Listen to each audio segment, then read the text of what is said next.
सब सीटें हम जीत रहे हैं, हमारे सारे प्रत्याशी 25 ही सीटें जीत रहे हैं और हमारा ध्येय 25 सीटों का है।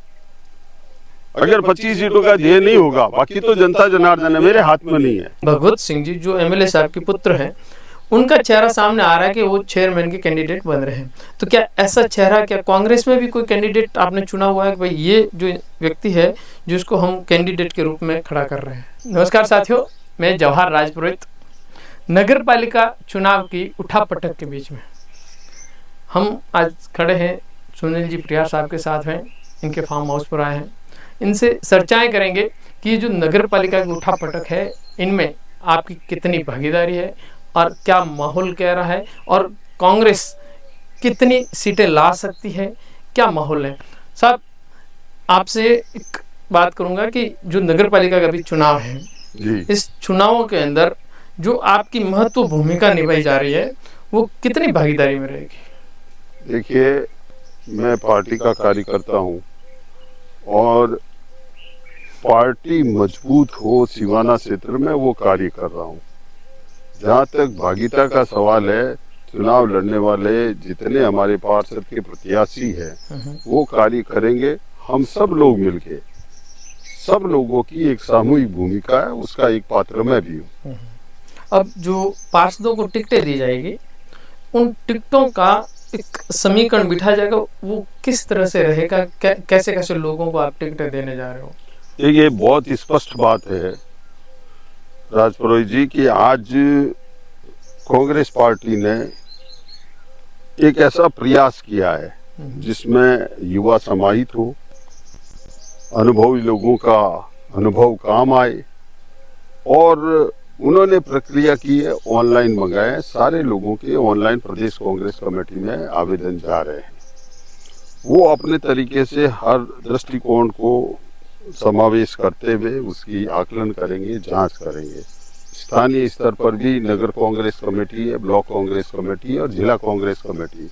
उन्होंने अपनी अलग अलग टीमों के माध्यम से वो अध्ययन कर रहे हैं। प्रदेश कांग्रेस कमेटी को भेजेंगे और प्रदेश कांग्रेस कमेटी अपना निर्णय लेते हुए प्रत्याशियों का चयन करेगा। पर मैं आपको विश्वास दिलाना चाहता हूँ कि प्रत्याशियों के चयन में सबसे बड़ी बात यह है कि वो नेक और निर्भीक हो, अनुशासित हो और उसका चाल चरित्र अच्छा हो और सामाजिक भावना हो, कमजोर से कमजोर आदमियों के प्रति उसके भाव अच्छे हो। ऐसे प्रत्याशियों का, सब प्रकार के युवाओं का, बुजुर्गों का, महिलाओं का, सभी वर्ग के लोगों का चयन करने का प्रयास कांग्रेस पार्टी की तरफ से हो गया और हम लोग भी ऐसे ही रिकमेंड करके दे रहे हैं। अपने अभी जो चुनाव हो रहे हैं जी, इन चुनावों के अंदर एक चेयरमैन का चेहरा भी होता है। अब भाजपा ऐसे कह रही है, सुनने में भी आ रहा है, पता नहीं वो ऐसा करेंगे नहीं करेंगे, वो अलग बात है। लेकिन भगवत सिंह जी जो एमएलए साहब के पुत्र हैं, उनका चेहरा सामने आ रहा है कि वो चेयरमैन के कैंडिडेट बन रहे हैं। तो क्या ऐसा चेहरा, क्या कांग्रेस में भी कोई कैंडिडेट आपने चुना हुआ है कि भाई ये जो व्यक्ति है जिसको हम कैंडिडेट के रूप में खड़ा कर रहे हैं? देखिए, कांग्रेस हमेशा एक डेमोक्रेटिक पार्टी रही है। चेहरा कोई का हो नहीं सकता है, कांग्रेस के हाथ का निशान का चेहरा है। वो जो सिंबल के साथ में जीत के आएंगे। आप पुरोहित जी मुझे ये बताइए, आप निर्वाचित पार्षद हो, मैं आपका अधिकार कैसे छीन लूंगा?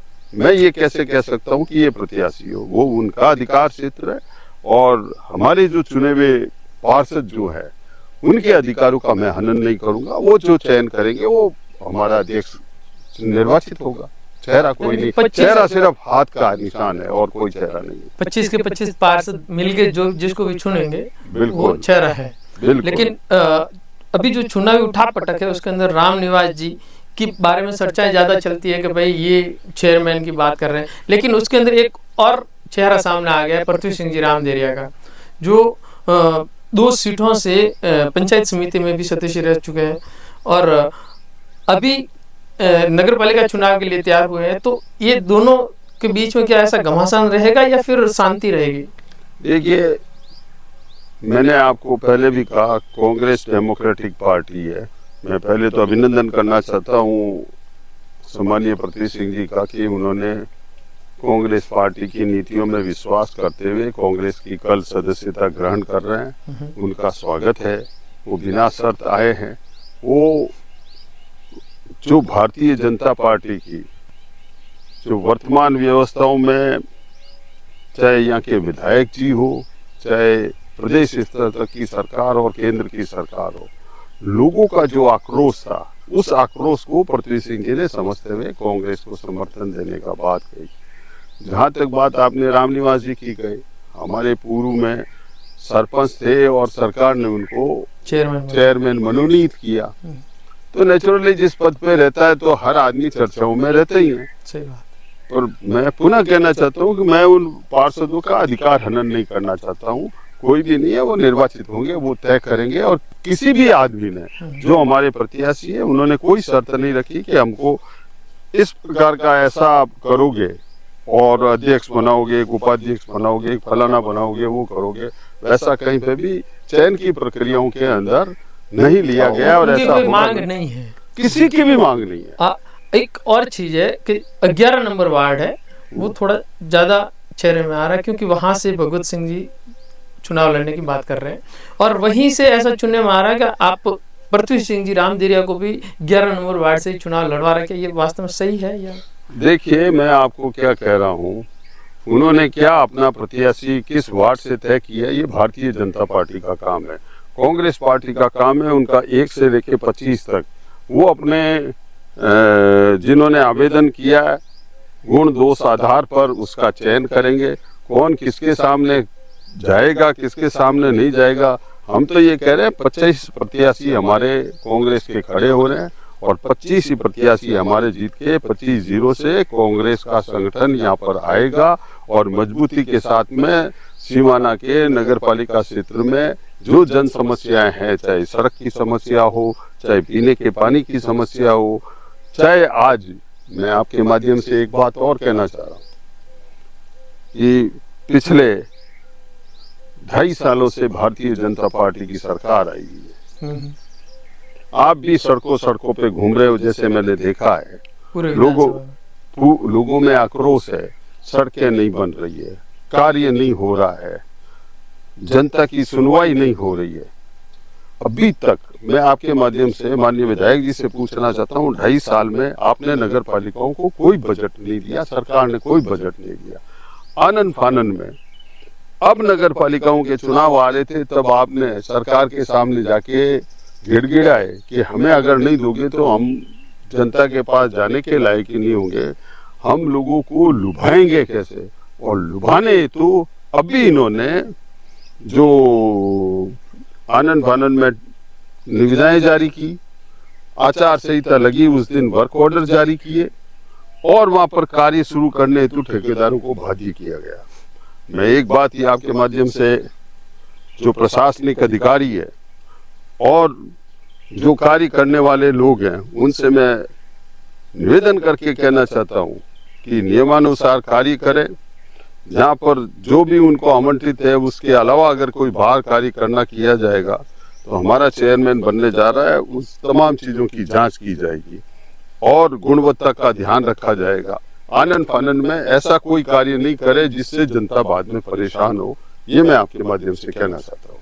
अगर आपका बोर्ड बनता है तो बोर्ड बनने के बाद में क्या क्या काम है सिवाना नगर पालिका के लिए, संक्षिप्त में सारे काम एक साथ ऐसे गिनवा दीजिए आप, ये काम है। देखिए, मुख्य रूप से जो काम है वो है लोगों का आज भी परेशान हो रहे हैं उनके पट्टों का।